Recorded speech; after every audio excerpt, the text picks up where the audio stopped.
Welcome to Carpool Conversations, where our goal is to help equip parents to have Christ-centered, meaningful conversations with their kids. I'm Amy Lowe. And I am Sara Jones, and today we're going to be talking about parent guilt, specifically mom guilt. Mom guilt. I know. It's a real thing. Real. Everybody listening is nodding their head in their cars right now, I hope, because it's part of it. And Sara and I are both moms, so we refer to it as mom guilt. But I know our dads have it as well. But I think moms just in general probably have it more for lots of different reasons. And so I know that I have felt it. Me too. Different times. Sometimes it comes harder than others, and other times I can get through it. But I think that what we want to do today is just talk about it, put it out on the table, address it, and hopefully it will be a hopeful conversation for all of us, because it's just a reality of being a mom and being a parent. Yeah, Amy, I agree. I've already acknowledged the fact that I've had it. Yep. Sometimes it's a lot, and sometimes I don't even notice it, but it is 100% real.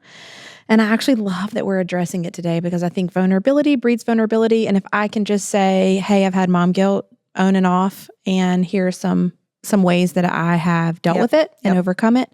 And then, of course, it wants to come back up. But so we're not promising that we're going to eliminate it, the feeling of parent guilt from your life. But what we do hope is that we can just bring it to light and just address it rightly, so you can leave empowered to handle it well when it does surface.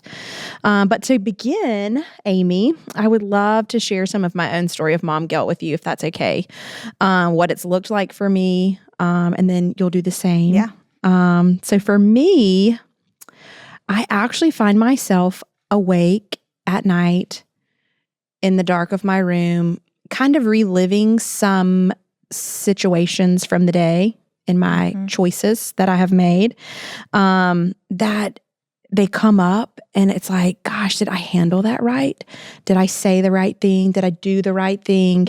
And then as I'm questioning it or replaying the scenario in my mind or the situation that happened earlier from the day, maybe an outburst of anger, usually an outburst of anger on my part. And it creeps in. I can feel the weight of it.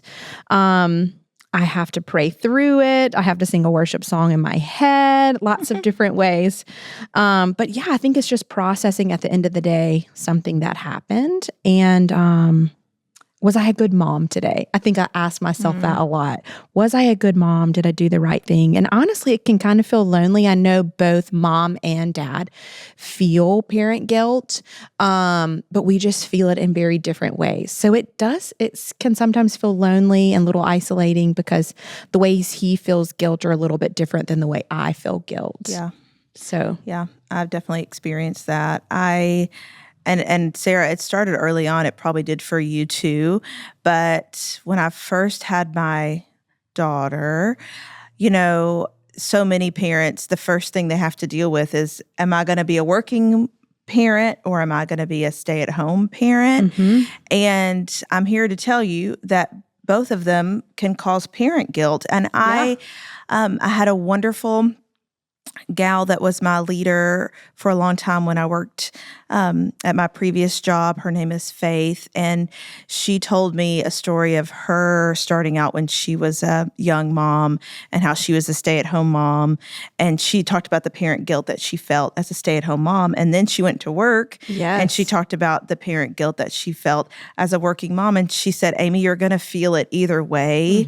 It's not just like one is magically the right thing. It's, whatever works for your family. But that was so freeing to me to hear her say, because it is a tough choice. But the bottom line, I guess, sadly, or maybe it's good news, that you're just going to feel guilt either way. And I think about, why do we feel this guilt? And, again, we're not counselors and we don't have, degrees in this. But I think if I had to boil it down to why we feel this parent guilt, it's because we care. Yeah. And it's because we love these children and we want them to turn out the best they can be. And so that's a good thing that, you feel parent guilt because you care. Yeah. And that is in and of itself, I think is hopeful to me. But we always start off this kind of conversation as like laying the groundwork. What does research say? And, let's get all on the same playing field with the topic. And so we want to define mom guilt or parent guilt. And this is what we discovered that I thought was helpful. So it says mom guilt or parent guilt is a name given to the feelings of guilt and shame some people feel when they don't live up to their own or others' expectations in their role as a parent. I thought that was a great definition to start with. And what stood out to me as I read it and thought about it was that word expectations. It says, when we don't live up to their own or others' expectations of their role as a parent. And so I just think pulling that word expectations out and like looking at it and thinking about it really does help, because I have high expectations of myself. I have high expectations of others, but it can be crippling if it's too high. Yeah. And what should my expectations be? Let's right size those, because I think, we live in a world of the internet and so much information, and we want that information as parents to just be the best parent that we can be. And I think a lot of times that information is so helpful and so good, but at the same time, that information can be overwhelming, because it's like, well, stink, I don't do this right, and I messed up here, and I should have done this, and now they're too old. And I just think the question I keep thinking of is, what bar am I trying to reach? Yeah. What bar am I trying to reach, Sarah? Is it attainable? Is it something that's just way out there? And thinking about that rightly, I think, helps us kind of think about this kind better. of frames it a little better. Yeah, that's so wise. That's so wise. What bar are you trying to reach? Maybe it's something that's unachievable. It probably is. I know. And just recognizing that can help take the pressure off of yourself. Like, what expectations are just unrealistic? We are not superhuman. No. I'd actually love to share a little bit of research. I think it's helpful. It's helped me. Did you know that as guilt builds, so does your stress? I know. They go hand in hand, yeah. Yeah, and I know you parents listening, you already know this, but as stress builds, stress has a number of impacts on your physical and mental well-being. And here's how. In response to stress, your body releases adrenaline and other stress hormones. This psychs you up to send your body into fight or flight mode. Yeah. We've talked about fight or flight with our kids, but you can actually experience this as well. It's a useful tool. It's a gift from God. Let's say that if you're in the woods and you're fighting off a bear, or either you're running for your life, but not when it's if it's left unchecked, long-term living in this like perpetual stress response cycle, it can actually keep your body from relaxing, and give you some serious health benefits that you really just don't want. So it can leave you on edge, intense, and more likely to lash out. And then it's, again, a vicious cycle. Once you lash out, you're going to feel guilty for doing so. Yeah. So it really does have some long-term ramifications on your health. And so living with chronic guilt and stress doesn't give your nervous system the downtime it needs. This was some research done by Dr. Young. And Dr. Young says when your stress response is constantly being triggered, it can lead to chronic disease and mental health concerns, including anxiety, depression, high blood pressure, increased heart rate. And when you think about long-term effects, you realize that relieving yourself of guilt isn't a luxury. It's a necessity. So Dr. Young with this truth bomb for us today. Yeah. And I think we feel those ramifications in our life, and we attribute it to lots of things. Yeah. But it could be this idea of just what bar are you holding yourself to? And, if you're constantly beating yourself up and thinking about the things you're not doing, then this kind of bad side effects come, and we don't want that. And then I love the research from Brené Brown, and she speaks to this. She talks about the difference between shame and guilt, because they're two different things. There's a difference. Okay. And the way that she describes it is shame is a focus on yourself. Guilt is a focus on behavior. So she says it this way. Shame says, I am bad. Mm-hmm. Guilt says, I did something bad. You see the difference? So it's like behavior based instead of like personal. And, whenever you live in that world where you're saying, I am the problem, not that I did something bad, then that shame comes instead of guilt. And that's not good for anybody because it's not true. And I think that's probably our first tip as we kind of move into some practical helps. Yeah. And this, Sara, is something we come back to all the time, but it's this idea of like, what do you believe about yourself? What does the Lord say about you, not only as a mom, but as a child of Him? Yeah. And He has equipped you for this task, and He has put you in the lives of these kids purposefully. And I just think, let's remember that. Let's remember the grace that He gives us. Let's remember how He walks us through things, how He doesn't expect us to be perfect, how we live in a world of sin and temptation. And again, we are God's treasured possession, and He wants us to lean on Him. And I think when we forget that, we really can tell ourselves that, hey, I'm not good enough. I'm a bad parent. I'm awful. I'm the worst. And that's not true. Yeah. And I just think that's really just a great like resetting of our mind of like, okay, what is really true about me as a child of God? That's what we tell our kids. I know. Too. Why don't we tell it to ourselves, Sara? Well, I'm glad you said that, because that's how I have overcome my kind of cycle of mom guilt. When I can kind of be in that lane for a week or 2 weeks, and I'm like, what am I doing? I have got to renew my mind. And it does. It starts in my mind, and this is how I would love to encourage you to overcome it. If this is you, if you've experienced mom guilt, or maybe you haven't yet, but you might, it does start with a renewal of our minds. And this is where I find most encouraging is from Paul. And he says this is key to transformation, transforming the mind. And in Romans 12:2, he says, do not conform to the pattern of this world, but be transformed by the renewing of your mind. Then you will be able to test and approve what God's will is, His good, pleasing, and perfect will.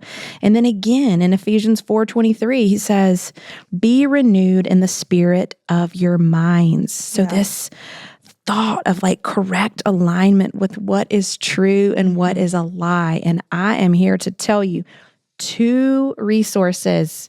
John Mark Comer is a pastor of a church, and he's written several books. And I'm actually reading a book called Live No Lies. And how timely is it that I'm in the middle of reading this book and we are discussing a podcast on this very thing. Yeah. And in the book, he says, I'm going to quote him. He says, truth is reality. Lies are unreality. Jesus has come to liberate us with the weapon of truth.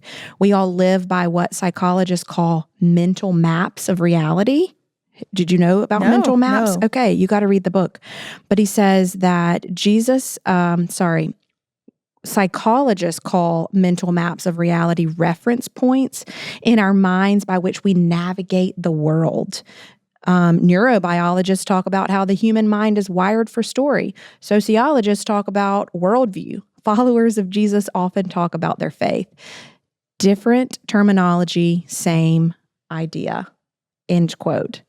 So if feelings of guilt are something that you're experiencing, I would encourage you, highly, highly encourage you to set aside some time to process, like, what are the common themes around why is this continuing to be an issue for me? Good. Because let me tell you, Amy, I love sleep. And when my mind is on a loop questioning whether I'm a good mom or not at night, I'm like, no, I want sleep. I don't want these thoughts. And so just identify what the common themes are. And one common theme that I have identified is when I am in a hurry. Yeah. So his second book, I've already read it. It's called The Ruthless Elimination of Hurry. It is so good. And it just changes your whole mind on, why am I in a hurry? So I was able to identify that I'm not patient, I'm not loving, I'm not joyful towards others. So I have had to say, okay, if this is making me someone that keeps me awake at night, wondering if I'm a good mom because of some of the poor choices I made, I need to reevaluate. So I made some changes around my schedule and how I spent my time each day just to eliminate hurry altogether. So as you know, Sabbath is my word this year. Sabbath rest became a priority for our family. We'll talk about some sweet fruit from that. I turned my cell phone off on the weekends. And ultimately, I just started experiencing God's grace and peace in like a whole new way. So it was the guilt that was coming up was a red flag for me that something needed to be addressed. And so, and I'm sure it's still there and still pops up. It does. But you're better equipped to handle it because of these things that you've put in place. Yeah. I feel like I have a weapon against it, so to speak. That's like truth over lies. Yeah. I love in John 8:31 and 32, it says, "So Jesus said to the Jews who had believed him, 'If you abide in my word, you are truly my disciples, and you will know truth, and the truth will set you free.'" And so there was something so beautiful about coming back to what was true, where I could experience grace and freedom in this really cool new way. Yeah. And Sara, I mean, what you were saying, it reminds me of things that we tell our kids. We're like, okay, I always tell Claire, I'm like, what are you thinking right now? And is what you're thinking true or not true? And if it's not true, then we need to call it out as not true. Yeah. Because just because you think it doesn't make it true. Right. And so she'll say something, I'm like, that's not true. That's not true. Yes. That's not true. And, you know, I'm so glad she tells me those things so that I can set it. But I think we also need to say that to ourselves because we can tell ourselves, I'm a bad mom. I messed up. What I did was awful. And yes, of course we mess up. You know, we're normal human beings. And so anyway, I just love that setting your mind. So we have some other tips to help you. Again, I think that what you said, Sara, is just really a great foundation for so much. But there's so many things that we can do. I'd love to share 4 takeaways that we've thought through that we think are helpful. So the first one is self-care. Really just this idea of taking care of yourself so that you can take care of others. You say all the time, you cannot pour out of an empty cup. And we did a whole podcast on self-care and taking care of yourself spiritually, physically, mentally. And again, we think that's selfish sometimes, and we think, oh, I don't have time for that. But whenever you do it, you are a better parent as a result. And it makes me not feel guilty for doing those things, to set those times aside, because it makes me a better parent. And I can parent out of a better, happier place, kind of like what you were saying with what you were doing. So that's number 1 is self-care. Number 2 is avoid the comparison game, which is so hard, especially in the world of social media. It makes it even harder. We only put our most wonderful things on social media and all the things that we're just killing it at.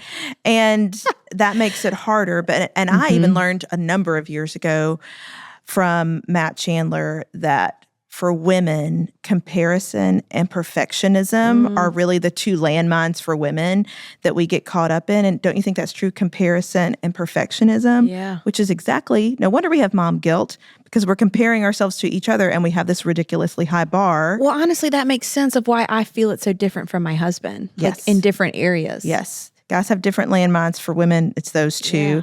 And so just remembering that, like, we need to avoid the comparison game, and let's instead be vulnerable with each other, share where we're messing up, and cheer each other on rather than compare and think that we're worse because we're seeing something wonderful on social media. We all know that we don't share the other things on social media. No. So number 3 is talk it out.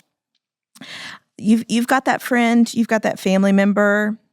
Maybe they live next to you. Maybe it's your mom. Maybe it's your sibling.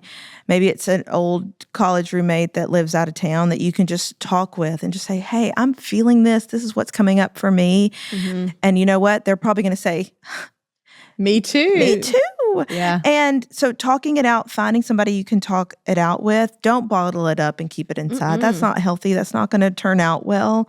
Just like you said, it's going to cause an eruption and it's not going to be good. So let's find somebody to talk with about it. Maybe it's a counselor, that is a wonderful thing.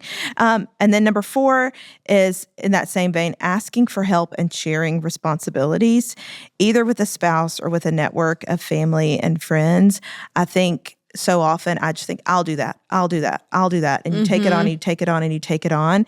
And then you just can't possibly do it all. And so asking for help with your spouse, with your kids, just let's share the load here so that I don't get overwhelmed and then, it's a vicious cycle. So those are 4 things: self-care, avoid the comparison game, talk it out, and ask for help and share responsibilities. Yeah, I love that you mentioned what we see on social media is not real. What if more people posted pictures of their kids like meltdowns? And I love it when that happens. It does it's happen. So real. It does. It makes sometimes. Yeah, I need to. Not a lot. Okay, but maybe more and more. Yeah, where you're like, I can empathize with you. Yes, I see you. That would be interesting. I think they have like. I'm sure there's a hashtag. Well, there's like this new app on social. It's like called Be Real. Apparently, you have to like post a picture in the moment. I don't know. I'm not young anymore. Some of these young kids here. Yeah. They need to educate me. I don't have it. But I don't know if do you know Paul Tripp? Yes. I get a lot of my like parenting encouragement from him. He's so wise. Look him up, people. Paul Tripp. He has this quote, which was also so timely that it found its way to my social media. But it says, grace will confront you with your guilt while it blesses you with complete and forever forgiveness. Grace, it just covers it, like what's true. God's grace is waiting for you. Come on. Yeah. I also want to let you know one other little bit of research that I found to be so encouraging. The research says that if we accurately respond to our kids' needs only 30% of the time, our kids will have a healthy attachment to us, which is a beautiful foundation to build healthy relationships. 30%. Yes. You think that it would be like 95. It's only 30. If that does not encourage you, I feel like 99.9% of us are getting it right 30% of the time. Yeah. Right? Yeah. What do you give What do you give your percent? On a good day, it's 40. I was going to say 50-50. Yeah. Okay. Yeah. 50%. But see, it's better than 30. We're rocking it, Sarah. It turns out they turn out okay. So come on. Yeah. I mean, and I heard this quote from parent Q, C-U-E, and it's very similar, Sarah. It says, parents who worry if they are doing a good job typically already are.